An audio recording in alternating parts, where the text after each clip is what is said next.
ओम शांति। 18/7/1971 के अव्यक्त वाणी के महावाक्य सार है विल पावर और कंट्रोलिंग पावर। अपने अंदर विल पावर और कंट्रोलिंग पावर दोनों ही पावर्स का अनुभव करते हो, क्योंकि अपने पुरुषार्थ के लिए व अन्य आत्माओं की उन्नति के लिए ये दोनों ही पावर्स अति आवश्यक हैं।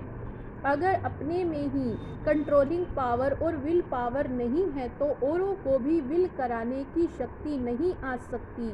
औरों की जो व्यर्थ संकल्प व व्यर्थ चलन अभी तक चलती रहती है वो कंट्रोल नहीं करा सकते हैं।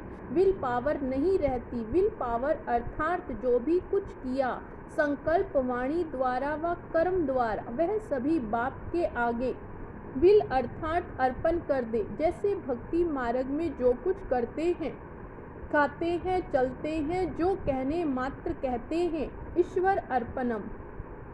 लेकिन यहाँ अभी समझते हैं कि जो भी किया है वे कल्याणकारी बाप के कल्याण के कर्तव्य प्रति विल किया है, तो जितना जितना जो कुछ है वे अर्पण करते जाएंगे और अर्पणम दर्पण बन जाता है। जिसको अर्पण किया जाता है, जिसके प्रति अर्पण किया वह साक्षात्कार ऐसे अर्पण से स्वतः ही सभी को होता है। तो अर्पण करके दर्पण बनने का पुरुषार्थ यही हुआ कि विल पावर चाहिए और दूसरा कंट्रोलिंग पावर चाहिए। जहाँ चाहे वहाँ अपने आप अर्थात आप अपनी स्थिति को स्थित कर सके। ऐसे नहीं कि बैठे अपनी स्थिति को स्थित करने के लिए बाप की याद में और उसकी बजाय व्यर्थ संकल्प व डगमग स्थिति बन जाए, यह कंट्रोलिंग पावर नहीं है।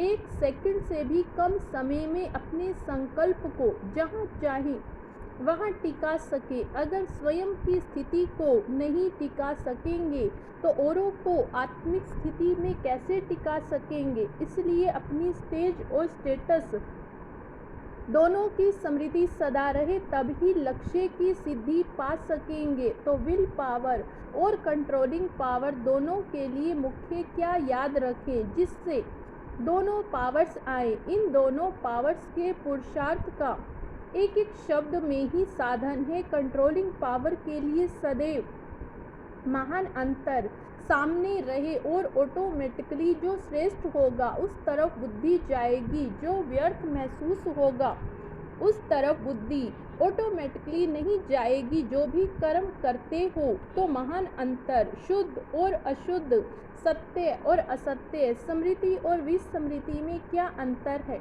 व्यर्थ और समर्थ संकल्प में क्या अंतर। सब बातों में अगर महान अंतर करते जाओ तो दूसरी तरफ बुद्धि ऑटोमेटिकली कंट्रोल हो जाएगी। और विल पावर के लिए है महामंत्र।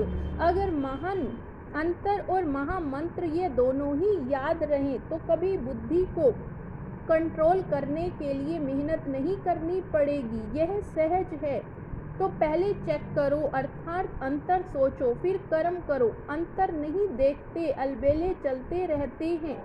इसलिए कंट्रोलिंग पावर जो आनी चाहिए वह नहीं आती और महामंत्र से विल पावर ऑटोमेटिकली आ जाएगी, क्योंकि महामंत्र है ही बाप की याद अर्थात बाप के साथ, बाप के कर्तव्यों के साथ और बाप के गुणों के साथ सदैव अपनी बुद्धि को स्थित करना। तो महामंत्र बुद्धि में रहने से अर्थात बुद्धि का कनेक्शन पावर हाउस से होने के कारण विल पावर आ जाती। तो महामंत्र और महाअंतर ये दोनों ही याद रहे तो दोनों पावर सहज आ सकती हैं।